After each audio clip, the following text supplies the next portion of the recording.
Welcome to Missing Links. I'm your host, Geeky Kitten. And I'm your co host, Analytica. Today we're doing something a little bit different. We have Misty here, who most of you are probably familiar with because he's the partner on my YouTube channel. And we're going to be interviewing him today because we want to get the other side of the story about male allyship and supporting women within the gaming space. I think it's only fair that we hear from the male side of the story as well. So, with that being said, we're just going to dive right into the questions here. I'm going to throw you a softball for the first one, Misty. So, did you play any games with female protagonists? And if so, do you have a favorite female protagonist? Uh, yes, and yes. The first one that I really played was FemShep from Mass Effect. Oh, okay. So Gotcha. I did the female playthrough for Mass Effect, and it was awesome. Like it was a really unique experience for that, and it was just a lot of fun. It added a little bit more depth and uh, creativity and everything to the game story for me. So that was really cool. My other favorite female protagonist is Ellie from Last of Us. Yes. So good. That's a So good choice. That's a yeah, good choice. Did so you good. finish the second one yet? Or Oh, I did. you Yeah, did? Okay, I couldn't one of remember the if you had. yeah Okay. one of the few games that I actually made it through to the end for each one, and it was just because I was so drawn to the story. It was such fantastic story writing. Very invested. Oh, yeah, absolutely. It was fantastic story writing. It was fantastic character growth and development, Mhm. and it was amazing. And for playing as a male playing a female main character on those games for part of the time, because obviously in the first one most of the time you're playing as Joel until the Yep, later part of the game, yep. but especially in the second one, like there's so many more concerns or emotions that it makes you feel because you're not used to that perspective. At Mm. least from my side of things, you're not used to seeing things from that way. Like oh my god, like what's this person gonna do to my character, or what's this, and at that point we've been playing it so long, it's just like what are they gonna do to me, like that's horrible, that's terrible.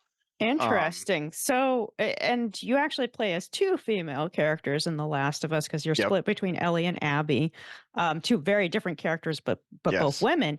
So, you mentioned kind of experiencing, like, different emotions and different concerns playing as a female character. So, there's a part in The Last of Us Part 2, and I guess spoiler warning here, but at this point, most people probably know about this. Um Hopefully by this point. Abby is captured and she's being dragged. So I know for me, as a woman, when I saw that, I was thinking, "Oh man, are they about to like rape her?" Yeah, Like that's what that's what came I in my was mind. I'm thinking. wondering if the so you had that experience too. Oh, So absolutely. so that felt kind of unique then to have that particular concern about what's Oh. about to happen to your game character versus Hmm. when you were playing like Joel in The Last of Us Part 1. Yep. Like that didn't come up in mind like, "Oh my god, are they going to rape him?" But rather, "Oh my god, are they going to kill him?" But then you Yes. play as a female and suddenly there's this shift Yes. in Which what you're thinking is going to happen when someone gets violent. exactly, which I mean, Interesting. granted, I mean the same could be said for the male characters, like Sure, sure. you know Happens to them too. that could have happened as well for them. Yep. However, I think a lot of it is either common misconceptions or common, oh, what's the word I'm looking for, stereotypes, I guess, for Mhm. lack of a better word. Um, because a lot of the time it's not as often heard about, and Sure. I know it happens to both sides, Yeah. and to everyone, not necessarily just both sides, but to everyone, Across no the matter spectrum, yeah. yeah, across the whole spectrum, no matter what you identify as or who you identify as. Like it's that same kind of thing. It can happen to anybody, but because it's less heard of, you don't necessarily think of it that way. However, as soon as you're put into the position in, especially in a game like that, where you're faced with that eventuality or that possibility, it adds that whole new depth of like, oh, my gosh, like, and especially in a horror game too, it's just like it's the Mm, psychological aspect as well. So it really adds depth. Not saying that that's a great thing to have happen. That's absolutely horrible and I abhor it. However, that will add to your emotional state, to your heightened senses, to your feelings of how you play through the game. interesting. So, yeah, I'm going to be honest. I hadn't thought about what would differ for a man playing the game, the first game versus the second game. I didn't really think about that aspect of it as how they might perceive what Hmm. is going on with Ellie and with Abby in the second game versus the first game, and the kind of the shift in the perspective and the concerns and the emotions going on. So Mhm. that's interesting. I might have to deep dive into that at some point. But I just found that response really fascinating and unanticipated because, as a woman, just speaking to media in general, I'm so used to inhabiting male characters on the regular and seeing things through their perspective, and it never occurred to me how jarring it might be to be a man playing as a woman, to see that from a less represented perspective, Mm-hmm. and just how original that experience might be and how unexpected it might be. Yeah. And Yeah, like and yeah, jarring, frightening almost. That's like I know it's just absolutely. at the end of the day, it's just a game. But when a game is done really well, like the Last of Us series, and you're getting Hmm. really invested, like God, that must be kind of a frightening experience Yeah. when it's something you're not used to. And God, that sounds horrible because like nobody should be used to that kind of Oh fear. no. But like the sad reality is that like women have that fear Yeah. most of It's the in the back of your time. mind, I Yeah, imagine. it's You like know, this you constant nagging back of the mind, maybe not when you're at home and you're in your safe space, but when you're yeah, out and but about, especially when you're alone. yep. But to have someone who's not used to having that fear kind of just in the back of their head at all times, and then shifting that perspective over to someone who does have to feel that way, that sounds really jarring, Yeah. actually. It's um, it's just whole a nother whole layer new there. perspective, yeah. Yeah, yeah, And it's terrible, and it's terrible that, women or anybody, if that's, how anybody feels at any given time, it's terrible that that's unfortunately the world that we live in, where yeah. that kind of thing has to be in the back of your mind if that's the case. But it's just like, anybody who isn't used to having that concern in the back of your mind, that's it's a whole new layer of what you anticipate or what you think you're going to be going through as you play through some of those games. And it's very, It's yes, rough. horrible. Yeah, yeah, It's it's rough, rough. but it's also fascinating in a sense because it does change that as you're playing through. It changes that experience. I I Interesting. think that really speaks to the value of representation, not just from like a socio-political or cultural standpoint, but from an artistic standpoint. Mm, The fact that you can have a different experience with the work, that it can actually embellish the sort of creative experience by inhabiting a character that is unlike yourself, and introduces you to something novel. mm. Yeah, and it's like it also speaks to the importance of various representation within these forms of media, books, movies, TV, video games, because if it is that powerful of a tool that you can take someone who really hasn't had to think about something like their whole life, and then you throw them into a video game as a different character, and all of a sudden they can have that kind of fear and that kind of Mm, experience, hmm. like I think that's really important that you can take people away from their comfort zone, away from the kind of tight, close knit world that they live in. And through the magic of video games or movies or whatever that medium is, you can have them experience what it's like for somebody on the other side. Like, that's really important. That helps us grow as people. and be a better person in general via understanding and empathy. Like empathy is so important. When what better way to enhance ourselves and our empathy than by experiencing something through the lens of someone else? So that was an Yeah. excellent answer, Misty. Oh, Thank you so much for that. I wasn't yeah. expecting to have such a big, uh, earth-shattering conversation right at the beginning of the Sorry, podcast. I'm, sorry. like, thrown off now. Yeah, No, that Sorry, was I'll that do you was came out wonderful. swinging with that. That Right? was Right? awesome. Just like I well, now, definitely learned something. very first answer was just bam. well, now all the rest of my answers are gonna suck. So enjoy. That was the plateau. It's all downhill Yeah. from Nope. here. Nope. Everybody gets one. That's it. Okay. All right, all right. That was awesome. Let's go on to the next question. Uh, did you have any uh female friends or female family members growing up that were really into gaming? And if you did you find it odd at the time? So we're talking about like childhood and teenagehood. Um, Not really. Okay. Um, I was super awkward. Still am. But I was incredibly awkward when I was younger, and I didn't really have a whole lot of friends growing up. Hmm. I had a couple here and there, but not a lot, and definitely no like uh no girlfriends or No, anything when I was gotcha. little. I had let's see. I ended up having a girlfriend in high school. I think that was a little bit into gaming, but Hmm. not until like we never really did a whole lot together, um, gaming wise. And just because I don't think I thought about it. I also didn't really get into Mm. gaming much until I was in like middle school and high school. Hmm. Um, just because for when I was growing up, it wasn't super. Yeah, it was It still kind wasn't of like it was gaining traction, but it wasn't yeah, huge. Yeah. and it wasn't really encouraged. Like my parents had very traditional values, and so it was, the whole kind of thing where like, okay, well, we don't want you to have a whole lot of screen time, which I don't have anything against even now. Like I'm not like, oh, I wish you had let me do all this stuff, but it just wasn't as important to me then as it is now. Mm, Um, so not a whole lot, but again, it wasn't. I didn't think about it, okay. which I think speaks quite a lot.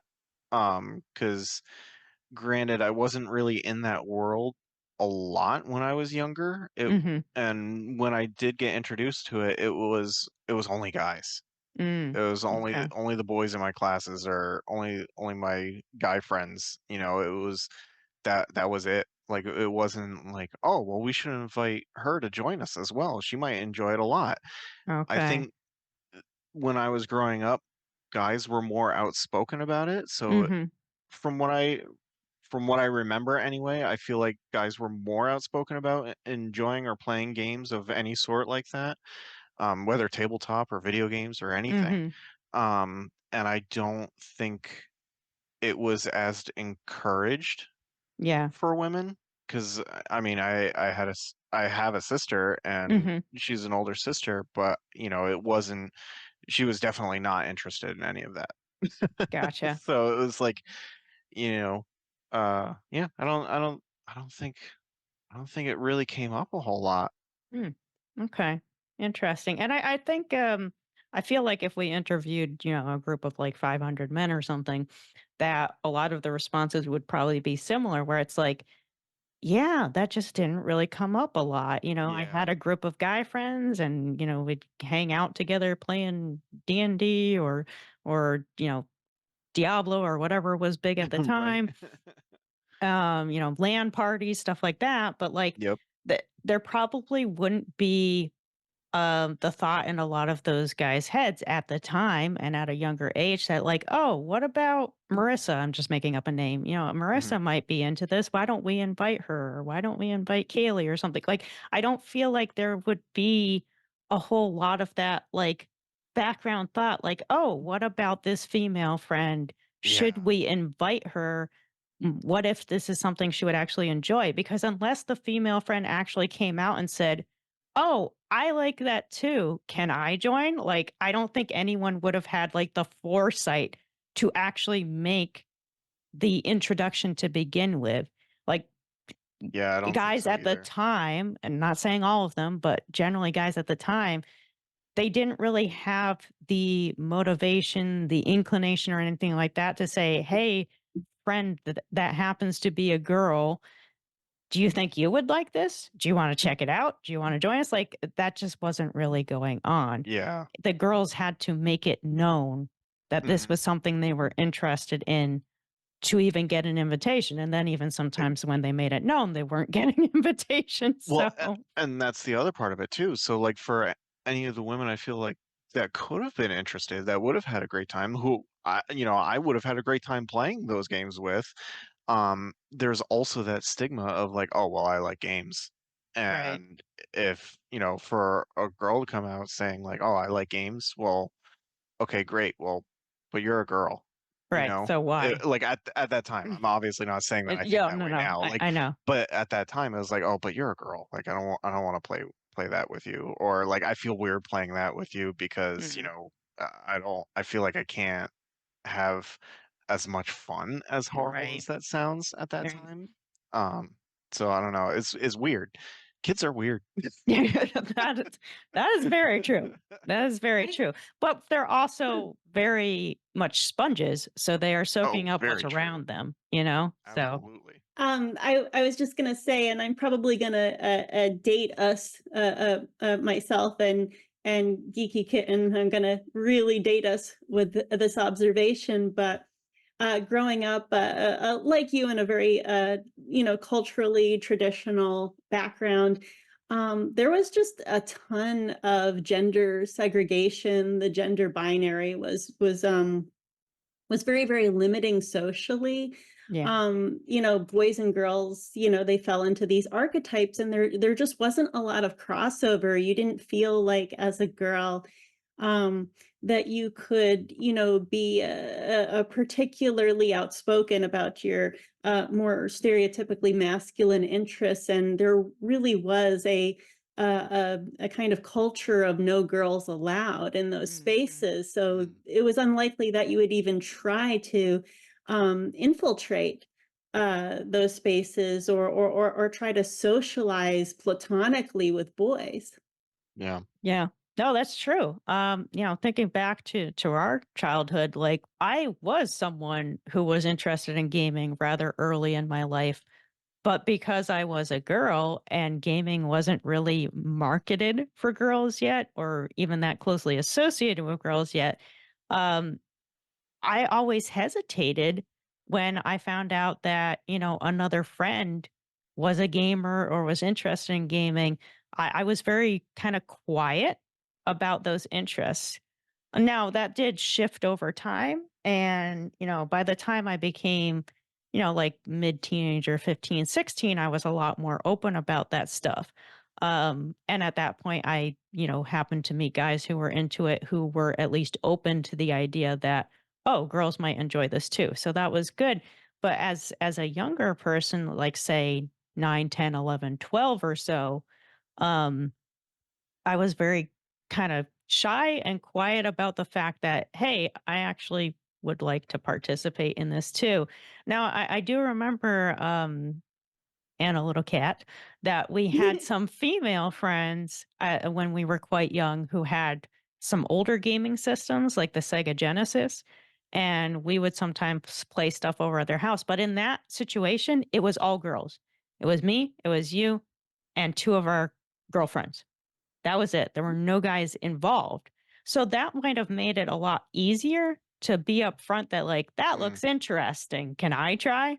Because it was just a group of four girls versus going over to someone's house where there's guys and girls, like our friends from Springfield, Mhm. um, that pastor and his family, they had 2 girls and 2 boys, if I remember correctly.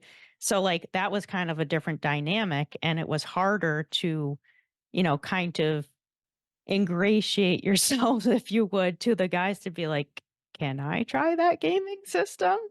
Especially when there was, like, an expectation that if you go over to their house to hang out, the expectation is you're hanging out with the girls, not the Oh boys. yeah. You're Like, the like boys go totally off and do their partitioned. own thing. you hang out with, Yeah, you're daughters staying A and here. B. So like so it's partially kind of on the families too, because there is just this embedded expectation that if the girls go to hang out, they're to hang out with the girls. And the only way that they're going to hang out with the boys is if everyone's hanging out together. And then you're doing something that's quote unquote appropriate for both genders, you know? Yeah, And I think another thing too that kind of gets in the way of the a more collaborative and kindred male female dynamic is that at least when you're a kid or more so when you're a teenager, my experience was that you had to prove that you were cool. Like that you Mm. were the cool girl. Now they're calling it pick me, but it was just cool girl back then, like 30 years ago. Right. But, yeah, you had to prove that you were the cool girl, that you weren't like other girls, and the way you did that is by showing an exceptional tolerance to misogyny and participating in misogyny. Mm. I feel like I probably experienced that a little bit less than you because I'm younger. So there was, a shift between your teenagehood and my teenagehood, but I Mhm. definitely experienced it to a certain extent. I could see that going on for my sister as well, I think. Yeah. Because It's I mean, as I said, she's older, so yeah. you know, she had more the motherly instinct for me as well, because I think she felt very protective of me, you Mm. know, um, especially when I was younger. Um, so that added responsibility or just that expectation, I think, for a Right. lot of women when they're younger like that, it plays a big part of development. As the older sister, there was probably an unspoken expectation that she acts like a secondary mother to you Yep. growing up, just because she was the older sister. Yep. Yeah. Exactly. Like, as an older sister, I can definitely vouch for that there is more, gender-specific responsibility involved with being an older female sibling. Right. So, next question. Um, and I don't know that this question is going to drive much of a response because it's related to the one I just asked, but did you ever try to introduce any female friends or family members into gaming? So that would probably relate the most to your sister because it sounds like you didn't Yeah. have a lot of female friends when you were younger. So did you ever try to get your sister into gaming or No. another female family member? No, not really. No. It was for me when I was growing up, it was one of those things that, I knew she wasn't interested, so I never bothered to ask. Mm, Um, I feel that, I mean, once I made friends with somebody, I was like, "No, you're friends. You're good. Like you're cool in my book. Like I don't care what else is going on." And I was always like that, even when I was little. I was like, "No, I like what I like. You like what you like, and I don't care what anybody else says." Um, so that kind of stuff wouldn't have bothered me. So I feel like if I had made a a f- a girlfriend and she was interested in not made, I guess.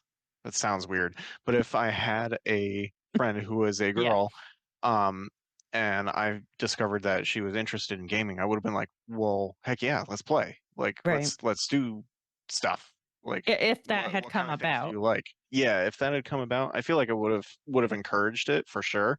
Um, But you Mostly weren't just going because out I of like your women. way to be like, "Hey, Sarah, come play games with me and No, Billy," or unfortunately whatever. not. I wish I had.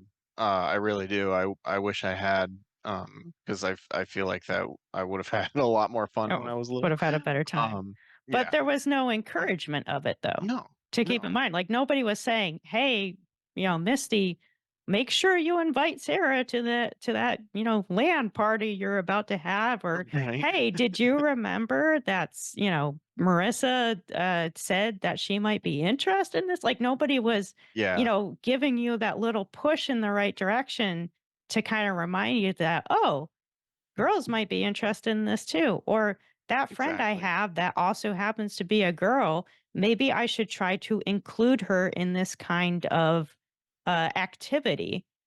Yeah. And I mean, like from the opposite side of the spectrum too.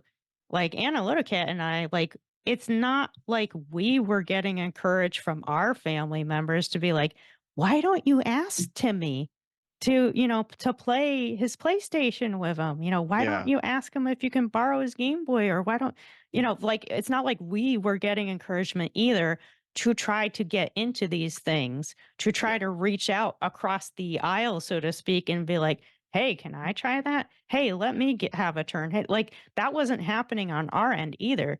So when, both sides of the spectrum are not really getting any kind of encouragement or motivation to make an effort to be involved in that, then it's not really surprising that No. not a lot of that collaboration was happening, because when you're younger, you're only going to act so much on your own, but you're going to be looking to other people for examples. You're going to be Yes, looking to very much so. parents, siblings, um, teachers, but other important figures in your life for an example. And if all the examples are kind of falling into these kind of stereotypical positions of, well, I'm a woman, this is what I do. Well, I'm a man, this is what I do, then that's not really helping you figure it out.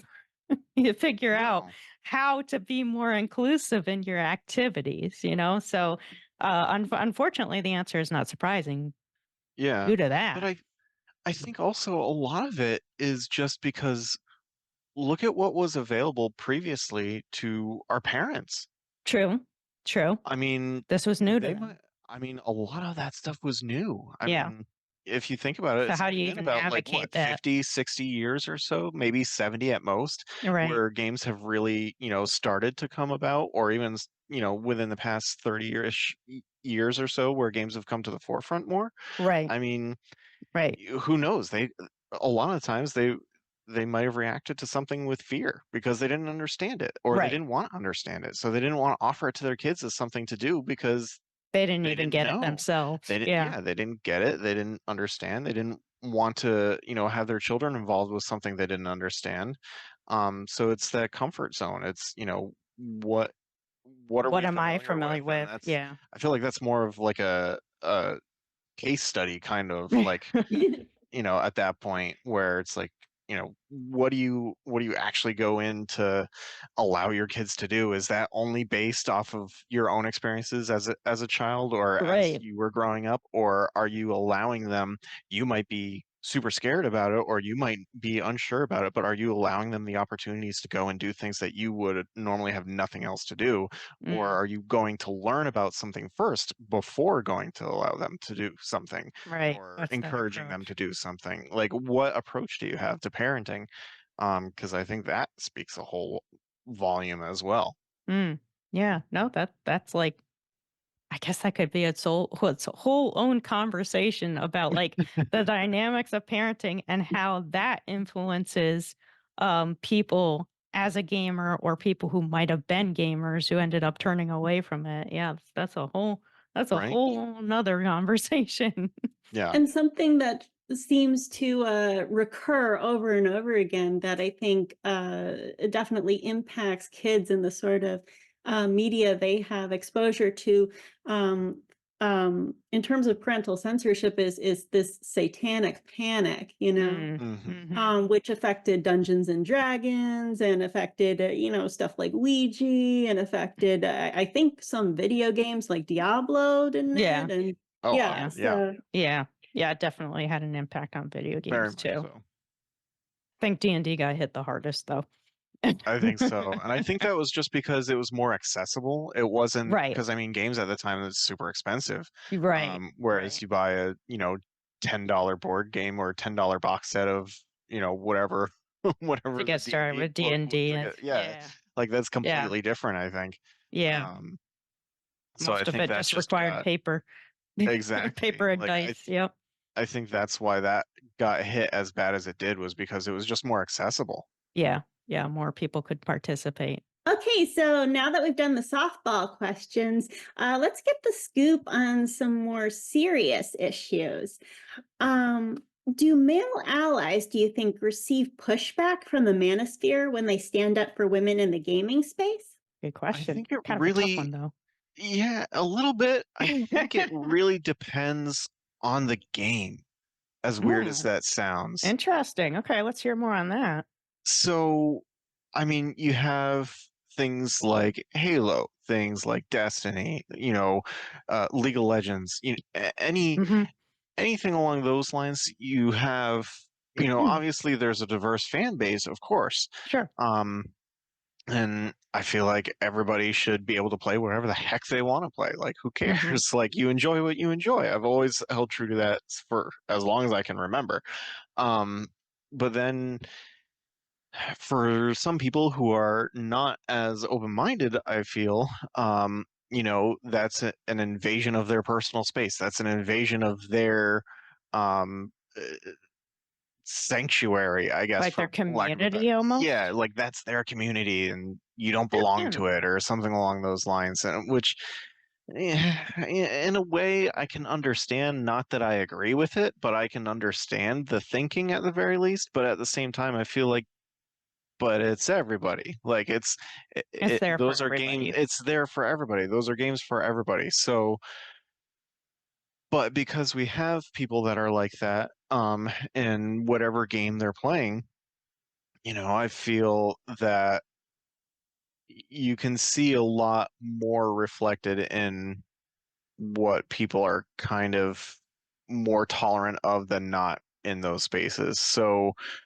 So I you, uh, sorry, so you no, no, think it's okay. that if a guy was playing something like Call of Duty, for instance, Hmm.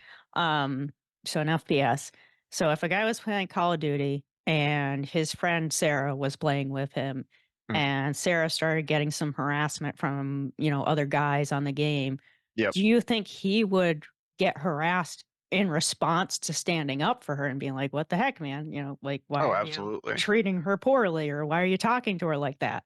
Okay, so Absolutely. okay. Yeah. I mean, and he may tolerate it. He may just laugh it off. He may push back and be like, no, you know, F screw you, you. man. Yeah. Like, screw you, man. Like, no, let her play. Like, who cares? Like, she's having fun. We're having fun. What does it matter?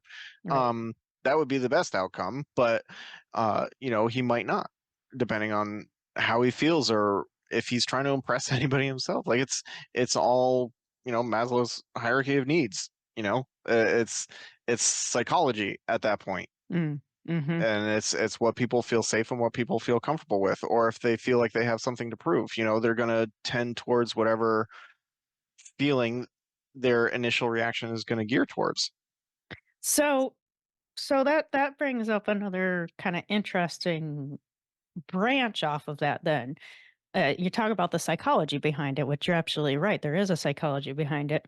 So, what about the psychology behind the people who are doing the bullying, right? So, like, not to say that it's acceptable because it's absolutely not acceptable, but are they acting out for similar reasons, perhaps, as the person who is actually standing up for the woman in that gaming space?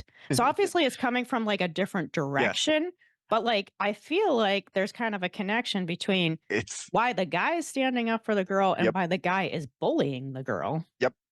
And here's psychology wise, I feel like that it's the exact same thing, but for different reasons. And they're going to do the exact same thing in response, but for different reasons. Mm. So one's going to bully the other because it's an invasion of their space and they don't want whatever is going on there. The other one's going to fight back or bully the other one because they're wanting to defend or they're wanting to look good for the girl that's joining them or that's playing with them, or it's the same kind of thing, but two sides of the same coin, that it's just depending on what side that you're looking at it from. What about people who really are just friends? There's no ulterior motive involved, like, "Oh, I need to impress this girl Hmm. because I want her to get me out of the friend zone," or something like Hmm. that, but, like, we're just friends. So, do you think maybe there's kind of a separation there between, well, when you're young and stupid and naive, because let's admit we all were stupid and naive when we were young, um, Yep. your approach is going to be kind of dictated like psychologically by the drive to impress, whereas maybe there's a shift when you get to adulthood or maybe even like, late teen years where it's no longer that drive to impress, but more a drive to um support. Yes. Like is it kind of the difference of the dynamic between him, kids and adults, and how they might be a male ally? Yes. I think there's definitely a difference, and if that drive to impress isn't there, or that you know uh, whatever sexual tension is there, if Mm. there is any, then that's going to play a part of it. So they might But not feel motivated enough to jump into the defense of Sarah or whoever if there's possibly. not like this need to impress. Or maybe if it was a sibling, then it might be the drive to defend because Correct. siblings do tend to be very Yep. defensive of others coming after their siblings. So that might cause a slightly different reaction. But if there's no need to impress and no need to defend, then maybe there is not enough drive to actually put themselves in the position of a male ally because all they're going to get in response, other than the female then being Hmm. feeling better about their relationship, but what they're going to get in response is probably being bullied back. Yeah. That's the most likely scenario, at It's the least, most likely. Yeah. within a certain age group, that's the most likely response is they're going to start going after you instead of their original target rather than just dropping it and being like, Yes. "Okay, man, whatever." Like that would Yeah. probably happen more in like the later teen years, early adult years, you know? Yes. Nope. Do do you think that a lot of guys, in addition to tolerating the gatekeeping in the gaming space, that they actually participate in it, however passively, in order to avoid that sort of confrontation? I Mm, think so. I think so. Again, unfortunately, because it's just the way things are at the moment until people become more accepting, not necessarily tolerant, because nobody has to tolerate anything. However, you can be accepting of something. Be like, I accept that this person is doing what they enjoy, what they like, which I guess in a way could be considered tolerance. However, people are always like, oh, you need to be more tolerant about this, that, and the other thing. It's like, no, I you don't have to. Like, these are my beliefs. You don't get to tell me what I believe in. However, I can accept the fact that you want to play this game, and I can accept the fact that I don't like it. However, I can accept the fact of saying, "Yep, you're playing this game right now. I don't have any control over it because it's what you want to do, but I'm not going to comment on it because it doesn't need to be commented on. Just because I don't like it doesn't mean that I need to say anything to you about it." I do think that, there is, a little passive aggressiveness, or mm, people being mhm. passive about all that stuff, just because a lot of people, especially nowadays, don't like confrontation. They don't want to deal with it. They don't want to deal with the backlash from any group they're with, whether it's a friend group, an outside source, or anything, or some Mm, community, work, or anything. yeah. Nobody wants that backlash anymore, or that confrontation, which is Yeah. sad.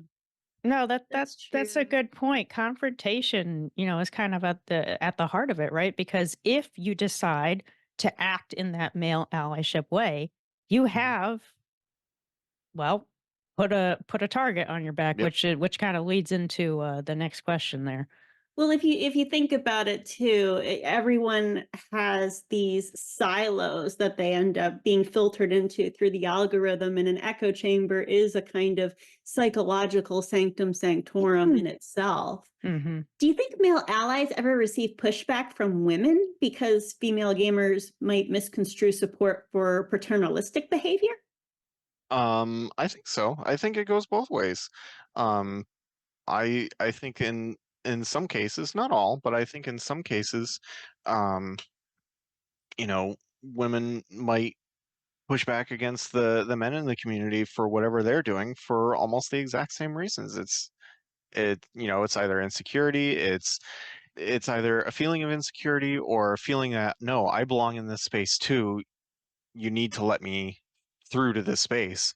Um, and then oddly enough, which is really sad, and I hate that, that I think that this is probably the case. However, but I feel a lot of women feel like they have, if not all, feel like they have something to prove, or a lot of women feel potentially like they have more to prove in some cases, to be accepted or allowed into these spaces, or Mhm. feel like they are part of these spaces. So there's that drive, I think, for a lot of women. I mean, I'm speaking in generalities. Obviously, I have Sure. no freaking clue what goes on in anyone's mind, and Yeah. I don't want to, blanket speech for everybody. However, Sure. this is Sure. just things that I have observed, Right. and Right. what I have thought. These are my own thoughts and opinions. Hmm. And I would love for people to talk to me about them, because the more I know, the more I can better myself. Sure. Um, but it feels like a lot of women seem to have that sense of like, oh no, well they have more to prove, so they're going to try harder, you know, Hmm. or they're going to feel like they need to try harder or do more things, or put themselves out there more in more of those uncomfortable scenarios, because they feel like they have more to prove, or things along those lines. So you never really know um what is going through someone's head in those spaces. That definitely resonates, even outside the gaming space, where it's like, in school, if I'm bad at STEM, I'm a stereotype. You're expected to fail at any number of things. If I'm bad at sports, I'm a stereotype. Mm. So there is this sort of drive to survive, in that you are not only trying to uphold yourself individually, but uphold your entire sex by not being a disappointment in all the ways that you are expected to be a disappointment by default. Mhm. Right. Right. Yeah. And there's just a ginormous amount of pressure on well on both sexes, let's be fair, but Yeah. especially on the women's side of things when it comes to like basically proving yourself.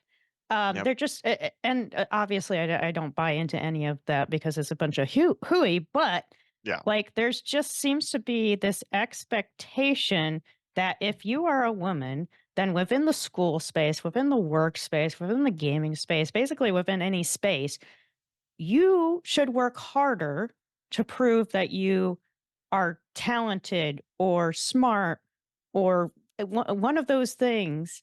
Whereas, like, a man can come in and it's like just kind of assumed, like, oh, well, Yeah. we're just going to assume that Mr.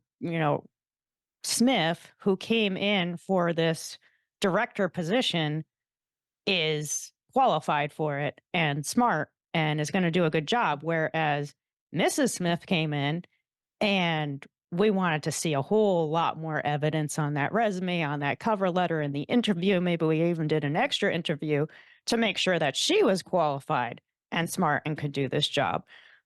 And I feel like it's kind of the same way within the gaming sphere where, you know, Joey comes in to play Call of Duty and there's just kind of this assumption that they're at least okay at it, like they're Yeah. at least decent at the game. But then Sarah comes into that space and everyone's going to expect her to do horrible, just Yeah. absolutely fail, be the drag on the entire team. So Sarah has to work 10 times harder than Joey to prove, like, no, I'm actually good at this game. Like, let me show you. And it's just kind of like this never-ending cycle of the expectations continue. So the women making their way into the gaming space, because generation after generation after generation of Mhm. people, they're going to keep filtering in, come in thinking, well, I'm only going to be accepted in this space if I somehow make a name for myself, if I somehow prove that I'm not a drag on the team or I'm fun to play with because I don't suck so terribly that like it's no longer fun. There's definitely something to be said there for that having an impact, circling back to the question now, that having an impact on how women would respond to male allies trying to be there for them, trying to support them.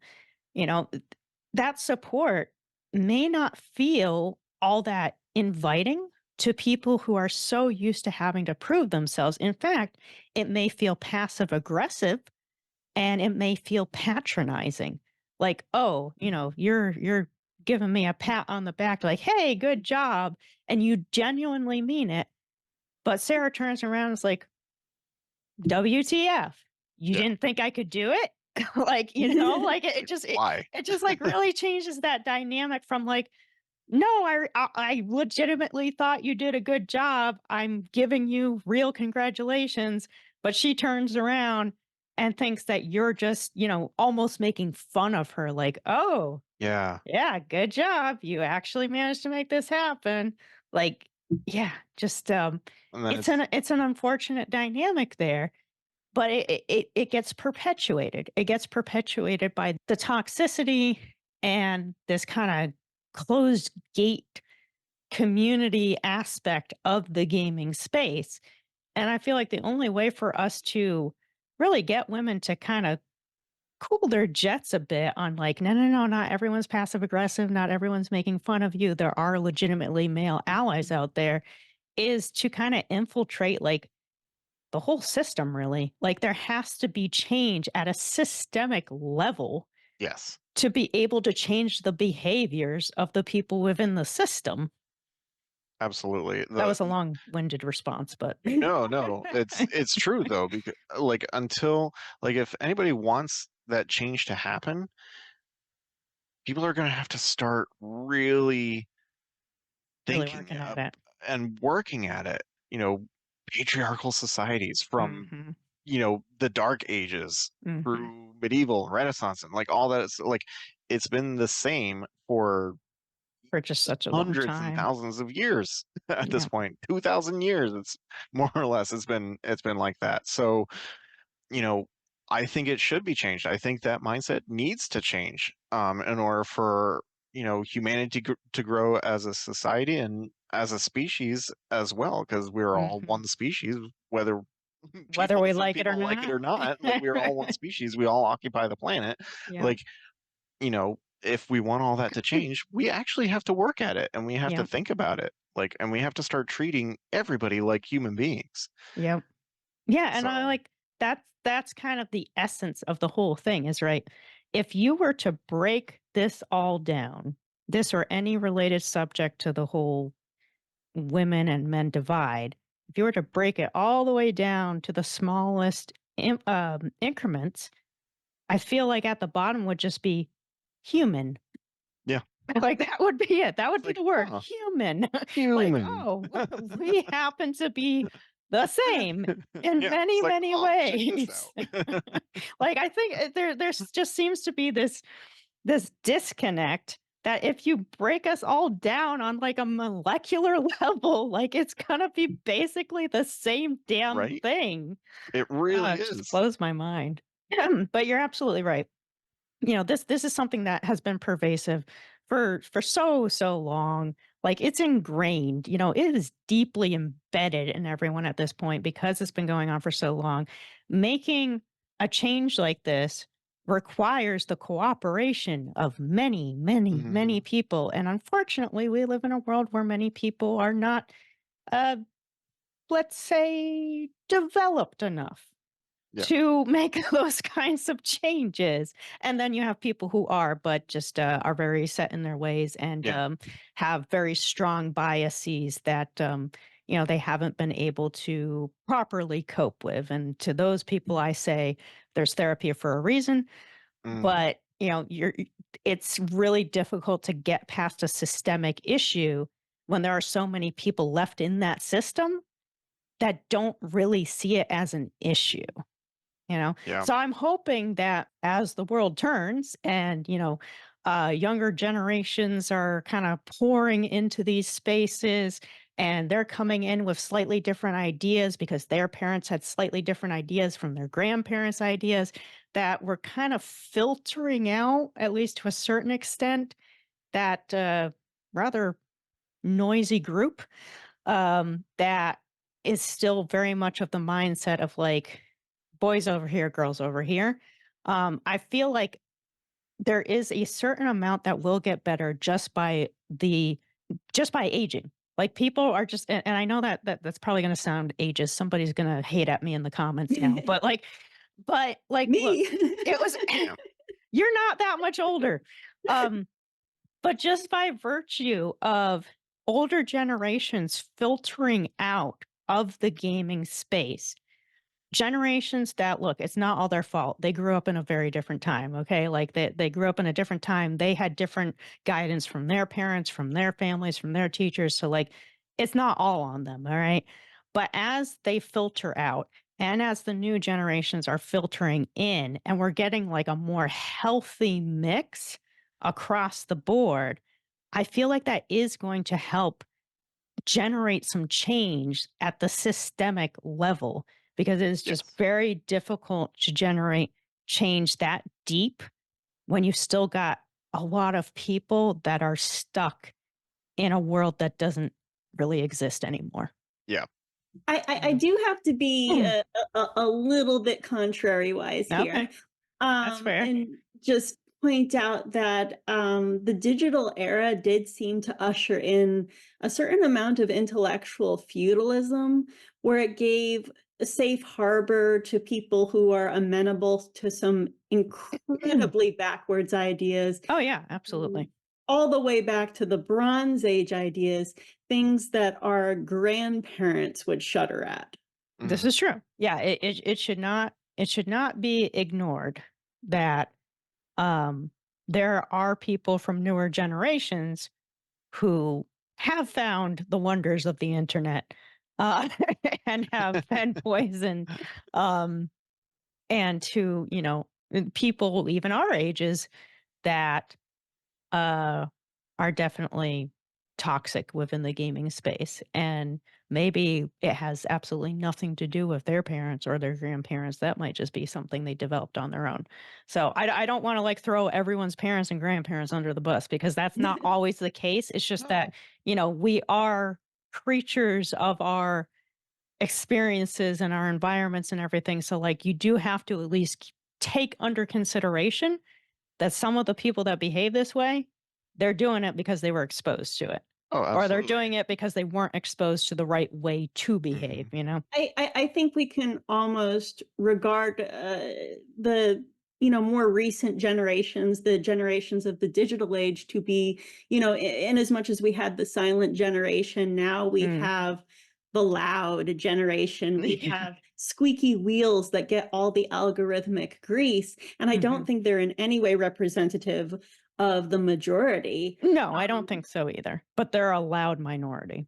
but the ideological minority is changing the landscape of social media, in a way that can be quite threatening to equality, to democracy itself. Yeah.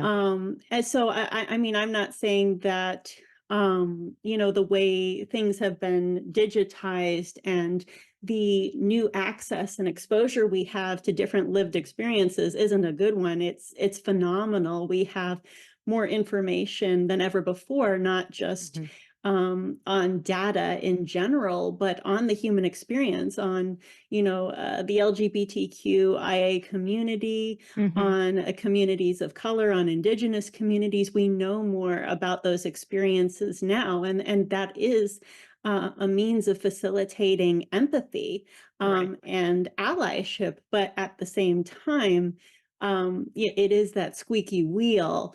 Yeah. Um, and the algorithm favors this toxicity, which speaks to our current topic, um, misogyny in gaming and other media spaces. Mhm.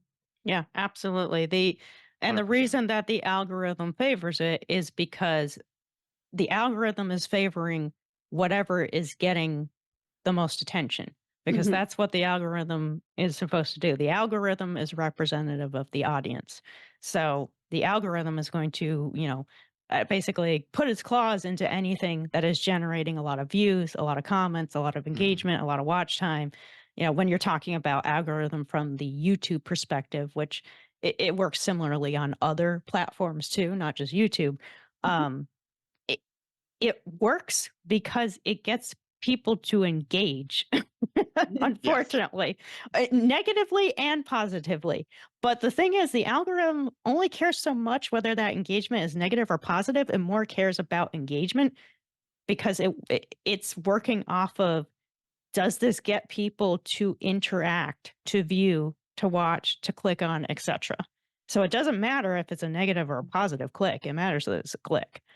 But it's Um, going to get more clicks if it's negative because evolutionarily we're more primed to give priority to the negative. We're inclined towards focusing on the threat. yeah, Hmm. that's fair too. So, final question from me. How can men make the gaming space safer for women and each other? And how can women find these male allies within the gaming community? Feel like we Um, were leaving off on kind of a tough one, huh? Mine will yeah, be I easier, was I on a swear. roll for a bit. um, no, I think, Well, sorry, we'll break it down. So how yeah, can men make the gaming space safer for women and each other? um, just less negativity in general, I think. Okay. Less negativity. Um, it's not necessary. I mean, obviously there's the back and forth of, uh like in, for instance, Destiny, you get an awesome kill, or you were on a win streak and then you took the guy out and be like, oh yeah, what now? But there's that kind of stuff, which uh, Like it's the good playful fun, the playful competitiveness. Yeah. competitiveness, yes, but at the same time, we don't need full on negativity. We don't Right. need that, you know, those jarring instances of just complete unacceptable behavior, really. And that just goes with, hey, be a decent person. Right. Like be a decent person in general, right? Like Like, yeah, like why you got to making do this? Be a decent making person. making the gaming space safer for women and for men and for everyone on the spectrum really kind of boils down to that when you think about it, is just be a good person, Yeah, a good decent person that treats people the way that, they would want to be treated, following the golden rule, as it yeah. were. Like there's And not a it's whole that lot else simple, to isn't it. it? It's pretty much Yeah, that simple. I was just gonna Um, say I love the KISS rule. Keep it simple, stupid. You know. Yeah. yeah, Yep. Absolutely. No, like I think that's a good answer. Just Hashtag words to live by. yeah, right. like it's just it doesn't make sense because there's no reason for any of that nonsense. Right. Like Right. why you got to do that? Yeah, why would you poison this wonderful space Yeah, that exists for people by just being a dick? yeah. And I mean that to women too. Like that's not just like, I know the term I'm using Yeah, was associated right. with men, but I mean it to both genders. I mean it to everything on the spectrum. I don't care how you identify. Just don't be a jerk. Yeah, And then that's the simple. other piece of the question is, how can women find male allies within the gaming community? That's a tough one. If you're not sure about that one, that's okay. But I think maybe you haven't had to do it personally, but I you haven't. are in essence a male ally in the gaming Yeah. space. You have become that. How have women found you within the gaming space? You are a male ally. How have women found you? I don't know. How have you found me? Like, like that However you find that's me, up for dear. them to decide. Like, right? Like that's up for them to decide. Hopefully I can say my hope for anybody who has been watching your videos, who's been watching your streams, you yourself, like I hope that I make a comfortable space for everybody. I hope Mhm. that people enjoy, my running commentary and my dry sense of humor. And yeah, I like to try and be a decent person, and I try to be accepting of as much as I possibly can, because at the end of the day, again, we're all humans, Yep. more We're or less. we're So with we're whatever you just decide to identify as, insignificant. like we're still people. We're just Um, insignificant beings trying to yeah, have a good time. exactly. So it's, you know, it, I just try to be nice I guess, and I try to joke and have fun. And I try not to treat anybody differently. And that's about it. So hopefully by doing all that, they like our videos, they like your videos, and you like having me as a co-partner for your streams. That's really what it boils down to for me. So branching off of that, that is one way, right? That is one Hmm. way for women to find male allies in the space is YouTube. Yeah. Honestly, and probably other similar platforms too, like TikTok and stuff, but, um, YouTube has kinda become a really big space for gaming in particular, and although there's a lot of toxicity on YouTube too, let's not kid ourselves, there are channels like this one Hmm. that are dedicated to making a safe, comfortable, fun space for everyone in the gaming space, and that includes women who are looking for male allies. And Discord is another space where that Yep. is something that is focused on a lot. And I do have a Discord community, it's in the channel description, where that's also a space where people come together and form allyships. Um, but there it can go beyond that too. So if somebody is into I keep going back to Call of Duty just because it's so, like, globally recognized. So I wanna use something that people know what the heck I'm talking about. So if a woman is into Call of Duty, but, she really wants to play with some guys to kinda give her this buffer within the space because FPSs unfortunately tend to draw a lot of toxicity. It's just something about that Yeah, genre that, like, just tends to draw, a tough crowd. that's true. So if she wants to surround herself with a few friends, maybe kind of a couple girls, a couple guys, a group of people, so that she can be on a team with those people and have a more positive experience while playing it. And she doesn't have those friends already from school, from work, whatever the case may be, then even spaces that can be dumpster fires in some ways, like Reddit, you Yep. can go on there and you can find subreddits that are dedicated to supporting women in gaming. I'm in one of those subreddits myself. And you can go in there and you can find guys who are in there who are thrilled that women are part of the gaming space Yeah. because they want more perspectives going into the development of games. And the thing Yep. is, if you don't make a space for women at the table in gaming, then it, it impacts the development of games too. And maybe that's something that people don't think about quite enough. It's like it's not just about um the people playing the games. It's also about the people making the games. And if you Very just much. want the same stuff churned out over and over and over again, okay, well, I guess you're good with, companies like EA and stuff, Activision, just, making the same things with some little changes here and there. But to really have a diverse variety of games out there, we need to hear from a diverse group of people, not just the same people and over again. And that means having a space at the gaming table for women, for transgender people, non-binary folks. We need to open it up to everyone if we're going to have the best roster of games available to play. Because Yes. otherwise, it's not going to tap into all these different perspectives and all these different experiences.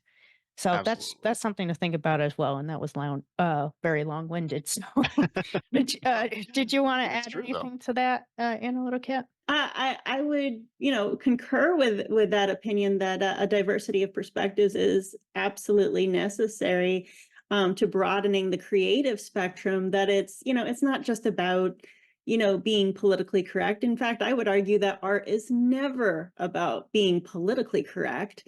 But it is about the exploration of the human psyche, of the human experience. And if Hmm. you close yourself off and you wall yourself in the let's say the palace of a single mind, Mhm. then you are never going to be able to build world, never going to be able to build character the way you otherwise would. Yeah. No, Yeah, I'd absolutely. agree with that. That's a good statement. Last thing I'll add on this is just for those who are watching this who are within one of these minority groups, whether you're a woman or you're trans or something else along that spectrum, and you're having trouble finding that male allyship in the gaming space, please know that you are very welcome here. If that Absolutely. if that hasn't been clear enough already, please know you are welcome here. You are welcome to join the Discord community. This is a safe space. The Discord is a safe space, and also we're not the only ones out there. There are other people out there that are actively working to make a safe space for you. So please don't give up on gaming. If it's something you really enjoy and you're just feeling kind of disenchanted with it because you've been coming across a lot of negativity, you've been kind of pushed out of the space, please don't give up on gaming because at the end of the day, gaming is for everyone, no matter who you are. Absolutely.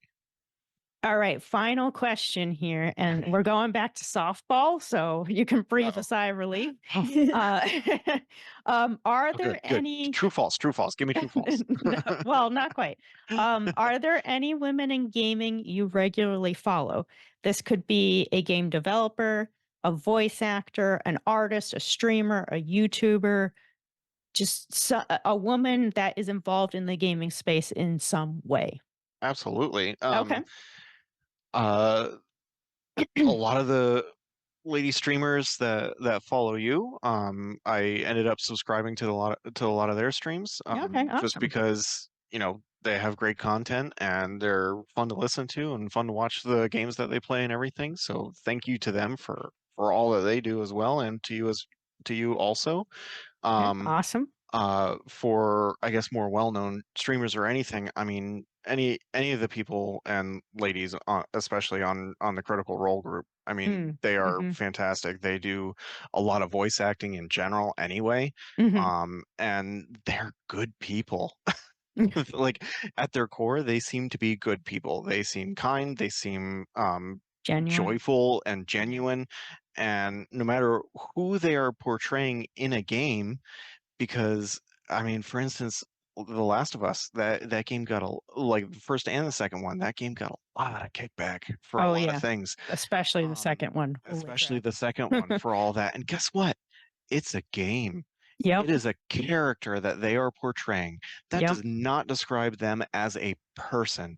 Yep. And they themselves are wonderful people. Yep. Wonderful people. They're such a joy to listen to. Yep. And I've been watching them for years. And all the games and stuff that they portray, I mean, I haven't played all of them, and Sure. I would love to play more of the games that they've had a part in. Mm. But especially like those voice actresses, awesome, like hands down. Like I feel like a lot of things, a lot of people in general should strive to be of their mentalities, I Mm. think, and their ethics, Awesome. for lack of anything else. So yeah, kudos to all you lady gamers and voice actresses and everybody starting to do all that stuff out there. Like that's great. All right, awesome. So, Critical Role, that's a pretty good choice. Now I haven't seen a lot of it personally, only because it would be such a time investment at this point to get into it. That's really the only reason. It really is. It But really is. I know of it and I've seen little bits of it. I know Ashley Johnson, who played Yep. Ellie, Laura Bailey. is a critical. Laura Bailey's on Critical Role. Yep. Yep. I did not realize that. Yep. Okay, Laura Bailey as well. Um, so yeah, that's a pretty good group of people to point to, I would say, for just, passionate gamers who are generally good people. I'm sure they've had issues with some people, but generally good people Probably. on that cast. Um, and kind of shining a light on the more positive parts of gaming, right? We Yes. need more of that. We need We more really do. people to be in this gaming space with us and shine a light on all the wonderful things that come with being a gamer. whether Yes. that means that you're just playing games all the time or you're actually building games or you're drawing the artwork for games, but just being a part of what really should be like the most awesome community ever and has the potential to be. It has the potential to be it. We just Yes. need to we just need to dive into some of those systemic issues and carve out the rotten parts, Yes. And just essentially. be better people in general. Yeah, better people in general. Absolutely. All right, that was the final question. Any final thoughts there, Analytic Cat? So I don't know if you guys would agree with me, but to my mind, gaming is first and foremost, like any other fiction, about escapism. Hmm. And I sometimes wonder why there is this effort to dismantle the shield of escapism that surrounds this fantasy. Mhm. Um, that there is a kind of film around the narrative that allows you to um, sort of remove yourself from the toxicity of the real world, and yet people keep on Bring bringing it it back in. in. Yeah, they They really keep do. bringing it in and sort of contaminating that space, if you will.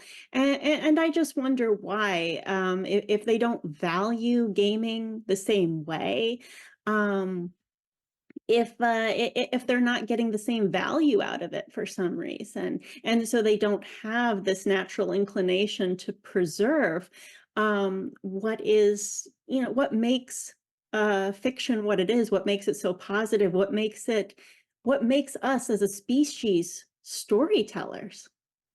So I agree with you that it is about escapism, just like movies are, TV, books, etc. It's Yeah. all a form of escapism. As far as why people are, dragging back in the toxicity, like why would you do that to the thing that you're supposed to use to escape from toxicity? Um, that I would say is kind of a deeper, like psychological issue, Yeah. actually. And I know I'm kind of You like could write a don't thesis on don't pull don't pull out that. the bachelor's degree now, but Right.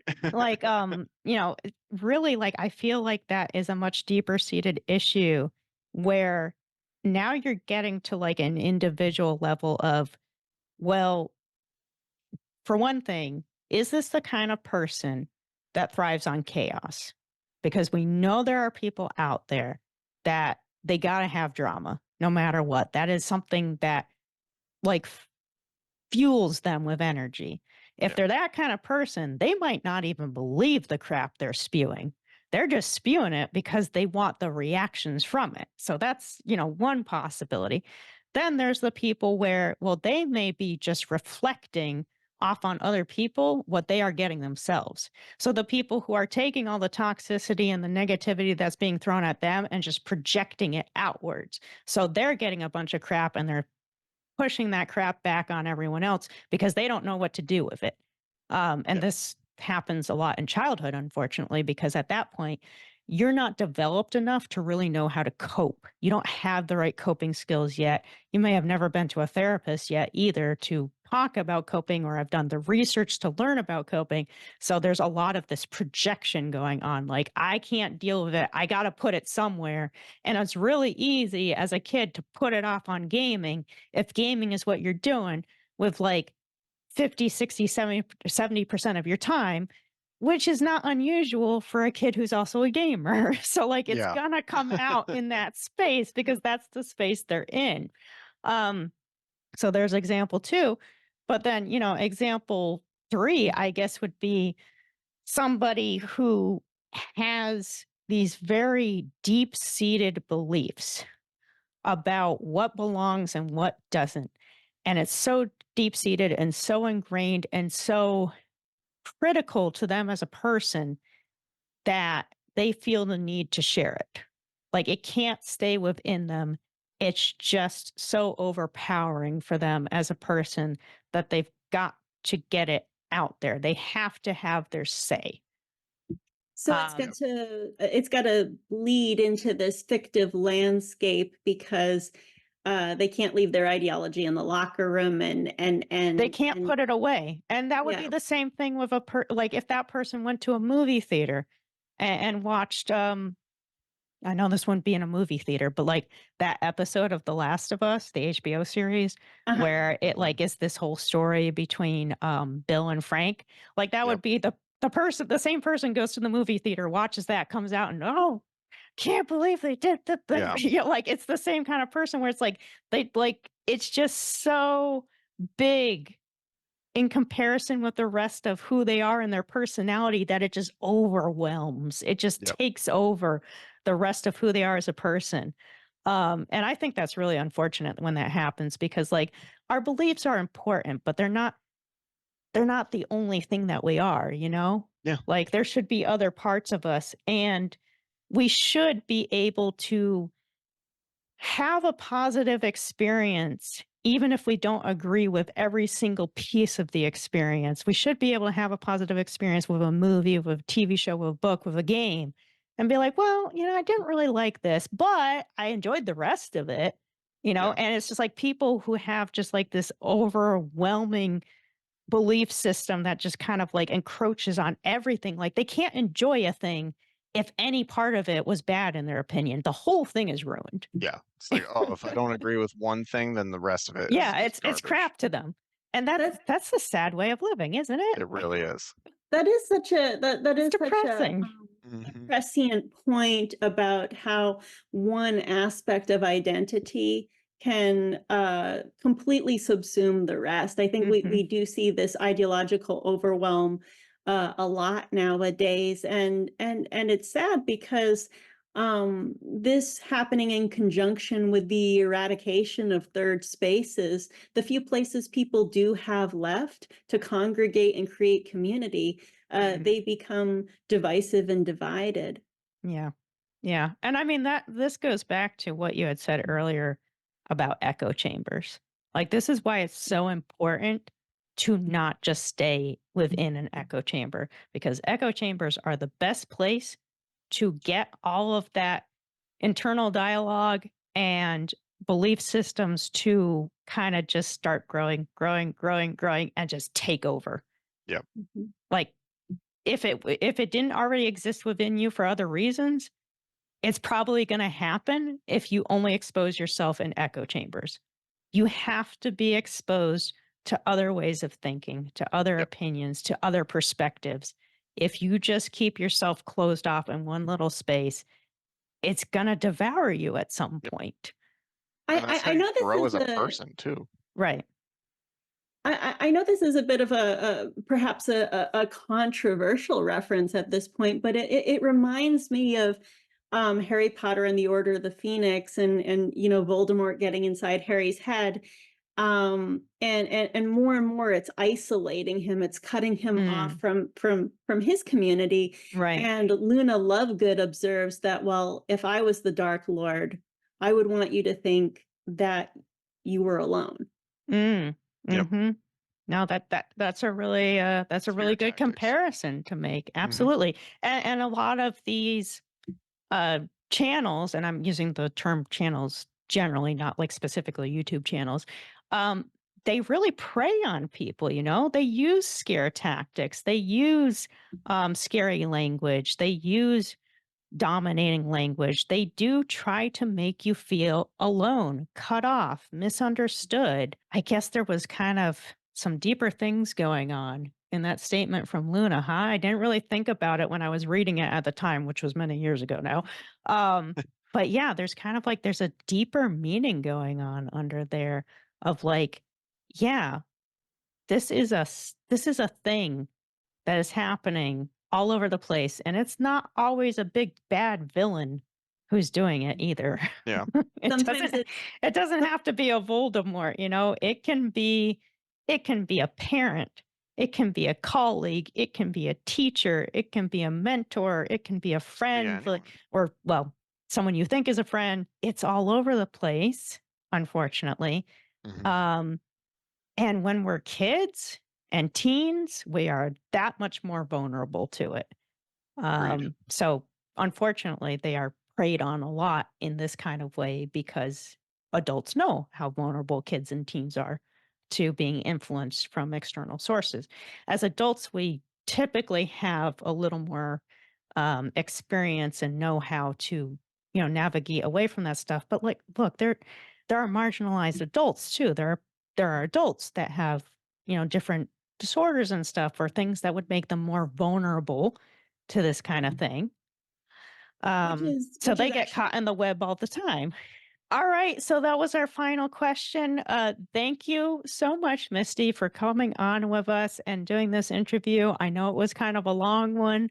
Oh, no worries. There, Thanks for having me. but it was long because you had some really great responses. So, like, kudos to you. Hopefully. We wouldn't have had so much back and forth and so much to say if you weren't giving us some fuel to run on there. So, thank you very much for No agreeing to problem. come on with us and do this interview. I think people will be really happy with the results. So we're going to wrap it up Hope here so. today, folks. Hopefully, episode 3 will come a lot closer out to episode 2 versus the gap between episode 1 and episode 2. Mainly my fault. I'll take the blame on that one. But thank you so much to everyone who watches this. Thank you so much for people who join the community and are a part of this movement to try to make the gaming space more accessible, more inviting, more supportive of women and other people on the gender spectrum. We appreciate you. We love you. And we want you to be a part of this. This has been Missing Links. I'm Geeky Kitten. I'm Misty. and I'm Analytica. Thanks for watching. All right. Yay! It's a Hey. wrap.